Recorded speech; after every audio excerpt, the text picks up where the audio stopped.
This video was originally 6 things that I want to see from anime romance, but that video came out a little bit too long for me to post on YouTube with my current restrictions, so if you'd like to see the full version, then please follow the link that is down below.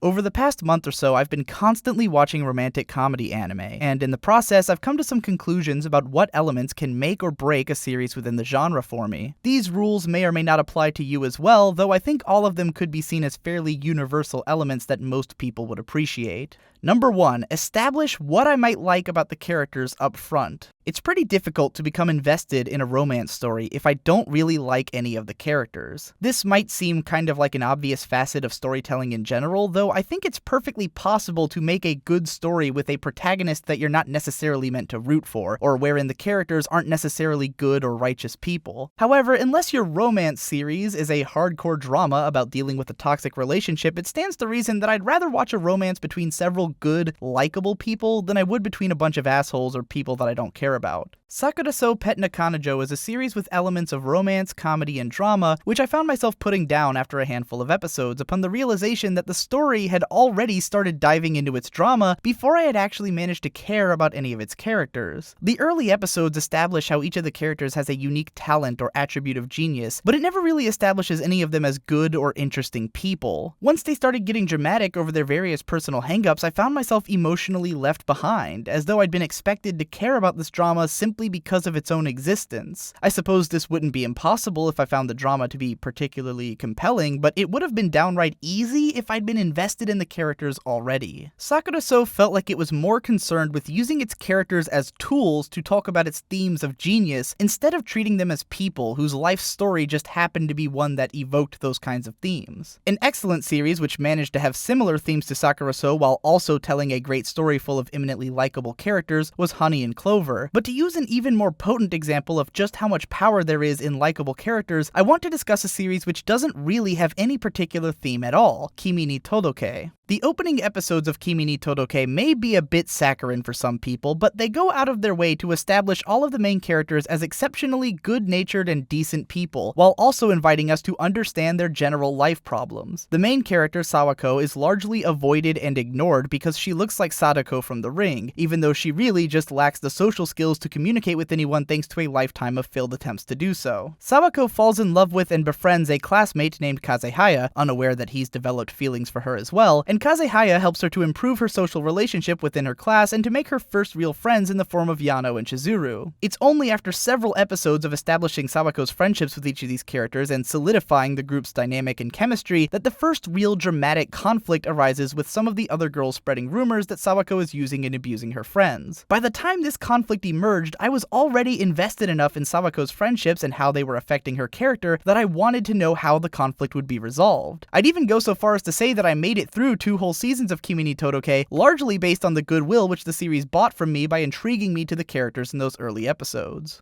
Number 2, give the characters lives outside of their romance. Unless your character's dream is to be a stay-at-home spouse for the rest of their lives, they should probably have some life goals outside of earning the affections of another character. Even if the series isn't meant to explore those elements of a character's life as much as it is the romantic elements, it's important to at least introduce conflicts or aspects of the character's personality which exist outside of that romance, especially because one of the most interesting things about relationships is how they affect the lives of the people involved. I really wanted to like Ano Natsu de Materu, a gorgeously designed and animated romantic comedy which featured one of the most adorable childhood friend characters around. Unfortunately, said childhood friend makes for the perfect example of how to write the worst kind of romantic heroine, the kind whose only personality trait is that she loves the main character. In 7 episodes of this 12-episode series, I did not learn a single thing about Tanigawa besides the fact that she was in love with the main character, and that the other guy in their group was in love with her. Both of these loves were unrequited. The main character's affections were directed at an alien girl who fell from the sky, leaving Tanigawa to walk around flustered over whether or not to confess her feelings across the entire show. The biggest issue here is that I have no real reason to root for Tanigawa over anything. I don't expect her to win out in this romance, and since she doesn't really have anything else going for her, I can't really cheer her on in any other aspect of her life either. Even if she did hook up with the guy, I don't have any sense of how this would change the two of them or what their relationship would be like, unless she really does just want to become his housewife. A series which which handled this very same type of character far more skillfully was F: A Tale of Memories, with the character Kei. Like Tanigawa, Kei is romantically obsessed with her childhood friend Hiro, but unlike Tanigawa, Kei is a star basketball player, able to rebound on her passions and even to possibly find new love after her inevitable loss to the new girl in Hiro's life. A large part of F is even about deconstructing what Kei actually plans to do if she and Hiro ever hook up, by having her love rival, Mia, perform the kind of wifely activities which Kei always imagined herself performing without ever realizing that she wasn't any good at. But in Kei's case, it's pretty clear that the series was more intent on analyzing her loss in the relationship as a childhood friend character, rather than how being in a relationship might affect her everyday life. A recent anime series which did a great job of establishing its characters' personalities and lifestyles outside of their romantic relationship was Akagami no Shirayuki Hime. Shirayuki Hime depicts the growing relationship between a strong-willed herbalist on the run from being forced into a marriage by one prince and the other prince who quickly grows romantically attached to their powerful friendship. It's pretty easy to imagine each of these characters having lived their entire lives without ever meeting one another. Shirayuki would have continued with her passion for herbalism regardless of anyone she met, and Zen would have continued to perform his duties as a prince while hanging out with his retainers on the side. However, this isn't to say that the relationship between the characters doesn't change anything about them. Shirayuki slowly learns how to rely on others and to not bottle up all of her anxieties while trying to work through everything on her own, and Zen realizes the need to prioritize the things that he cares about in life and to strike the right balance between fulfilling his duties as a prince and fulfilling his desires as a human being. In spite of the many challenges which their relationship brings into their lives, there is a sense that this relationship is ultimately improving both of the characters, even if they could have possibly lived their entire lives without ever meeting. This kind of brings me to my next point. Number 3, make me want the characters to be together. Nothing is more effective for getting me involved in a romance series than having a personal desire to see the characters end up and stay together. There's a pretty broad gradient in terms of how well different shows accomplish this, and it's kind of rare for them to completely and totally fail, unless the main characters are a bunch of unlikable, shitty pervert otaku like most of the cast of Saekano or your average harem series. I can only think of one show which managed to really fail at this without having unlikable characters, which was Bokurawa Mina Kawaiso. Kawaiso is a weird case because its main character's romantic interest is not only one-sided, but incredibly distant. He's got a crush on this classmate named Kawai who happens to live in the same apartment complex as him, but she's barely even aware of his existence and completely unaware of his personality throughout the beginning of the series. In spite of being in love with her, the main guy really doesn't know anything about her and spends much of his time curious about what she's like, but the series itself doles out the details of her personality very scarcely over the course of their rare interactions, and she doesn't even seem very interesting. The main guy doesn't have any real personality outside of being comically victimized by most of the people in his apartment complex, and altogether the whole thing left me wondering if I was really supposed to care at all about whether these characters ever made any romantic progress. Meanwhile, shows like Toradora, Yamada-kun and the Seven Witches, and Lovely Complex have me rooting for the main characters to get together before the two of them have ever even fallen in love with one another. These are series in which it's clear that the main characters are able to function better as people when the other person is around, be that in the unsubtle way that Taiga would have questionably been able to make it through life had she ever met Ryuji, or the subtle ways that Yamada manages to bring out Shiraishi's personality and give her something to look forward to, while Shiraishi gives Yamada a powerful support boost from the sidelines. Most of these romantic comedies don't give a lot of follow-through on what happens with the characters once they actually get together, but a series which started off with a couple getting married and then made me want to see them together forever was Danaganani. This series takes a casual approach to its romance, once again portraying characters who could not only have easily lived out their entire lives without ever meeting, but whom we could imagine being better off in other circumstances. Yet we see the countless ways that both of them help to improve and comfort one another and end up really loving their time together, in possibly one of the most realistically portrayed yet endlessly heartwarming love stories that I can think of.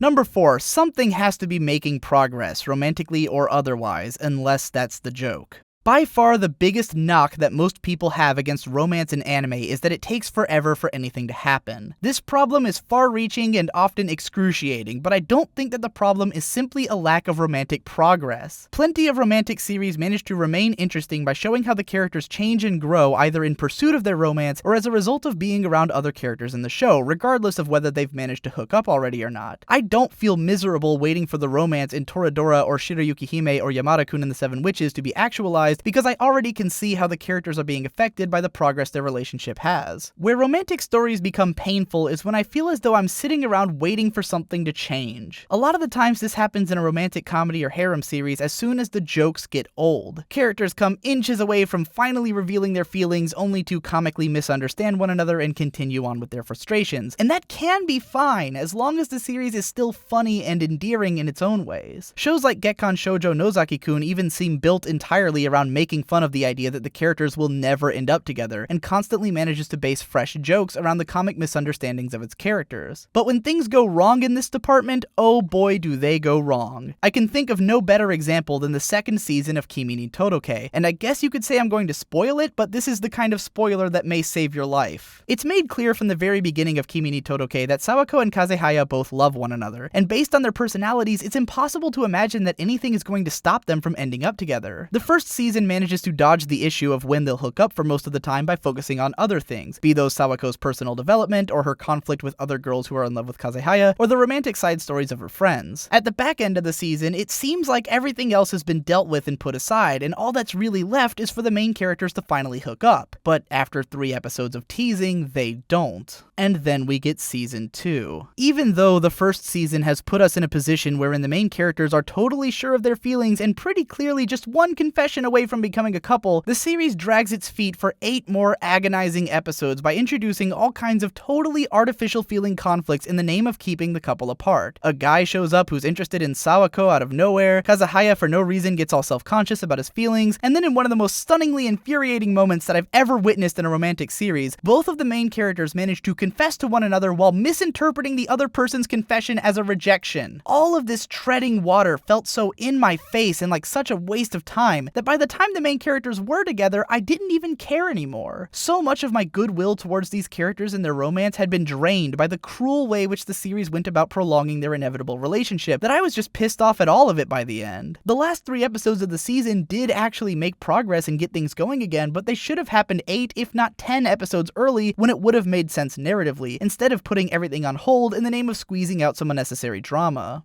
Number 5, give me some conflict in the relationship. This one is more of a bonus. I don't think that every show needs to explore the conflicts which its characters may face from one another or from external forces as a result of their relationship, especially if most of the series is spent just getting the two of them together, but I do think that reaching this stage can make a romance far more interesting. I was actually pretty bothered by the lack of conflict in the central relationship in the early episodes of Ore Monogatari, which sees its main characters dating by episode 3, and then conveys them as essentially a perfect couple who can do no wrong to one another, to the point that it strained the believability of the series a bit for me. I know that there is more conflict later into the series, but I've been more intrigued in the past watching conflicts in the relationships of other anime couples than I was while watching these characters be perfect for one another. Danaga Nani once again works as a great counterexample here, as its main characters do make an exceptionally good couple with their personalities seeming to complement one another, but they also run into a lot of questions about how their relationship can hold up under the weight of their lifestyles. The husband is a kind of skeevy otaku who can't always keep himself employed, while the wife has a bit of a self-destructive streak and isn't always sure if her life is going the way it should be. When the two of them find out that they'll be having a child together, they have to take the conflicting parts of their relationship into consideration and work to compromise their faults and protect the stability of their relationship, which makes for some impressively compelling characterization in a series of 3-minute comedy episodes. So, those are the 5 biggest things that I want to see out of anime romance. Not all 5 of these elements are required for a series to be worthwhile, though all of them are preferred. And I think that the best of the best are the series which get all of them right. If you want to see that kind of coherence in action, then I recommend checking out the late 90s Gainax series Kare Kano. This show managed to establish lovable, interesting characters right from the outset, each of whom has a lot going on in their lives, yet is unmistakably affected and improved by their involvement with one another. Their relationship is compelling and manages to make progress at an unusually satisfying pace without ignoring the conflicts that arise both from one another and from the people around them, while director Hideaki Anno and his team at Gainax do what they do best at making sure the imagery and sound design push the emotions of each scene up to the next level. Kare Kano has its own problems that result from production issues in later parts of the series, leading to a very unsatisfying conclusion, but nonetheless, I think that the series at its best managed to do everything right in creating the kind of romantic comedy that I want to see more of in anime. I hope you enjoyed this video, everyone, and that if you want to see more content like this, you'll consider supporting me via Patreon or PayPal, or simply by sharing this video to anyone that you think will like it. Thanks again for watching, and I'll see you in the next one.